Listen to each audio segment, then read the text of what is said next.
এবার এসআইআর বিরোধিতায় সরব মতুয়া সংঘের মমতা বালা ঠাকুর। আগামীকাল থেকে রাজ্যে চালু হচ্ছে এসআইআর। এই এসআইআর চালু হলে সব থেকে বেশি সমস্যায় পড়বে মতুয়া সম্প্রদায়ভুক্ত মানুষরা। আর তাই সরাসরি বৃহত্তর আন্দোলনের ডাক দিলেন রাজ্যসভার সাংসদ ও মতুয়া সংঘের সংঘাধিপতি মমতা বালা ঠাকুর। আজ স্বরূপনগরের বালতি নিত্যানন্দ কাঠিতে তৃণমূলের পক্ষ থেকে শারদীয়া ও দীপাবলি উৎসব উপলক্ষে একটি মিলন উৎসব অনুষ্ঠিত হয়। উক্ত অনুষ্ঠানে উপস্থিত ছিলেন রাজ্যসভার সাংসদ ও মতুয়া সংঘের সংঘাধিপতি মমতা বালা ঠাকুর। এখানে উপস্থিত হয়ে তিনি সাংবাদিকদের মুখোমুখি হয়ে তিনি এই কথা বলেন। গোষ্ঠী কোন্দল ঠিক বলবো না। দেখুন, এ মাসের 18 তারিখে দক্ষিণ ব্লক তার একটা বিজয় সম্মেলনী উৎসব হয়েছিল বালতি হাই স্কুলে, মাঠ থেকে 100 মিটার দূরে। তো সেখানে দক্ষিণ ব্লকের যিনি নতুন প্রেসিডেন্ট হয়েছেন তিনি এবং স্বরূপনগরের বিধায়ক উনি 4টে জিপিকে নিয়ে এখানে একটা বিজয় সম্মেলনী করেন। সেইখানে বালতি নিত্যানন্দকাটি গ্রাম পঞ্চায়েত যেখানে দাঁড়িয়ে কথা বলছি, এখানকার মেম্বার প্রধান থেকে শুরু করে প্রায় 15 জন মতো মানুষকে, কাউকে নির্বাচিত যারা, কাউকে উনি সেখানে বলেননি। তো স্বাভাবিকভাবে মনে হয়েছে উনি নিজে গোষ্ঠী কন্দলটা তৈরি করছেন। উনি 3বারের বিধায়ক। তো সেই কারণে গ্রাম পঞ্চায়েতের পক্ষ থেকে উদ্যোগ নিয়েছে এখানকার প্রধান উপপ্রধান যে আমরা একটা মিলন উৎসব করব। 18 তারিখে যে প্রোগ্রামটা হয়েছিল ওখানে সর্বসাকুল্যে 400 মতো লোক ছিল। অনেক নিউজ চ্যানেলের কাছে খবর নিলেও আপনারা পেয়ে যাবেন সেটা। হোম জিপি যেখানে বালতিতে যেটা হয়েছিল, এখানকার 127 জন লোক সেখানে হাজির ছিল।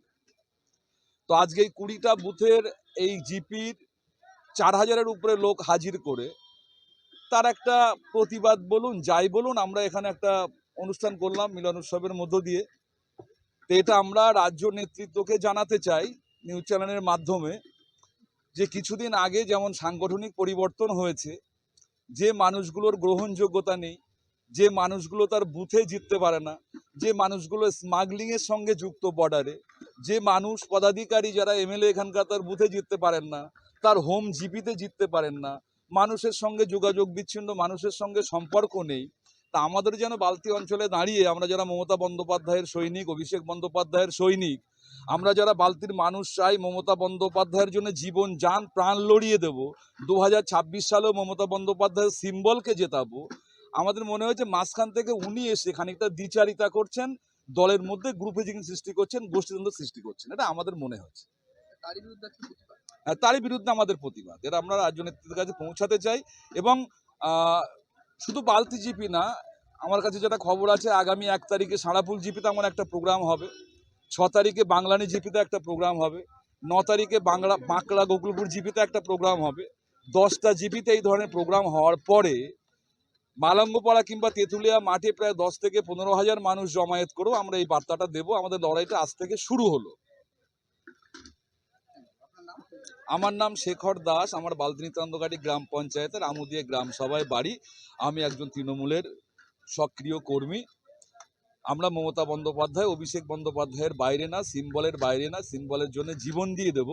কিন্তু এই ব্যাপারে আমার প্রতিবাদ, রাজ্য নেতৃত্ব, জেলা নেতৃত্ব এই বিষয়ে সিদ্ধান্ত নিক। স্বরূপনগরের মানুষ 26 সালের নতুন মুখ চাইছে। দেখুন, এটা তো একটা ভয়াবহ, সব থেকে বেশি যদি ক্ষতিগ্রস্ত হয় তা মতদের হবে। তার কারণ হচ্ছে অনেকেই তো 2000 সালের অনেকে আগেও অনেকে এসছে, কিন্তু অনেক সময় তারা ডকুমেন্টস তৈরি করতে পারেনি, জমা দিতে পারেনি, তারা হয়নি। অনেক সময় দেখা গেছে 30-40 বছর আগে এসছে, কিন্তু 2002 সালের পরে তারা হয়তো ভোটার তালিকায় নাম উঠিয়েছে। সব থেকে বেশি যদি ক্ষতিগ্রস্ত হয় সেটা মতুয়া সমাজেরই সব থেকে বেশি ক্ষতিগ্রস্ত হবে। এটা ভয়াবহ পরিস্থিতি। এটাকে নিয়ে আমরা মতুয়ার সঙ্গে অলরেডি আমরা মিটিং ডেকে দিয়েছি, আমরা সিদ্ধান্ত নিচ্ছি আমরা কি করা যায়। এর বিরুদ্ধে হয়তো দরকার হয় আমরা ধর্নায়ও বসতে পারি। আমরা সেটা নিয়ে আমাকে আলোচনা চলছে যে এই পরিস্থিতিতে এদের আমরা কিভাবে এই ভোটার তালিকাতে ফিরে নাম রাখা যায়, তার জন্য আমরা চেষ্টা করছি। দেখা যায় যদি মতুয়াদের নাম বাদ যায় তাহলে তো ধরুন বসিরহাট বনগাঁ লোকসভার যিনি আর কি রয়েছেন শান্তনু ঠাকুর, তার নাম বাদ যাবে, বিধায়কদের নাম, কয়েকটা বিধায়কের নাম বাদ যাবে। এই বিষয়ে কি বলবেন আপনি? আরে তাদের তো এখন প্রথম তো তাদের নাম কাটাই উচিত। তার কারণ হচ্ছে স্বপন মজুমদার বনগাঁর দক্ষিণের যে বিধায়ক, সেই তো আমরা শুনেছি 2002 সালে তার ভোটার লিস্টে নাম নেই, কিন্তু এখনও কেন তাকে রেখেছে? তো এটা আমরা বলবো যে লিগাল যাদের সঠিক ডকুমেন্টস কাগজপত্র আছে তাদের যদি বাদ পড়ে, সেটা আমরা বলবো যে এটাকে নিয়ে রাজনীতি হিসেবে আমরা তৃণমূল কংগ্রেস আমরা দিল্লি পর্যন্ত, আপনারা দেখছেন যে শান্তিপ্রিয়ভাবে আমরা লড়াই এর আগেও করেছি এবং এটাকে নিয়ে আমরা দিল্লি পর্যন্ত আমরা লড়াই করতে যাব।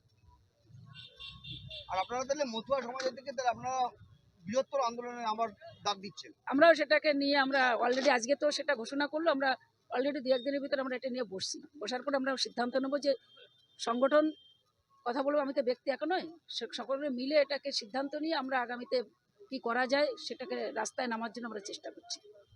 ধন্যবাদ।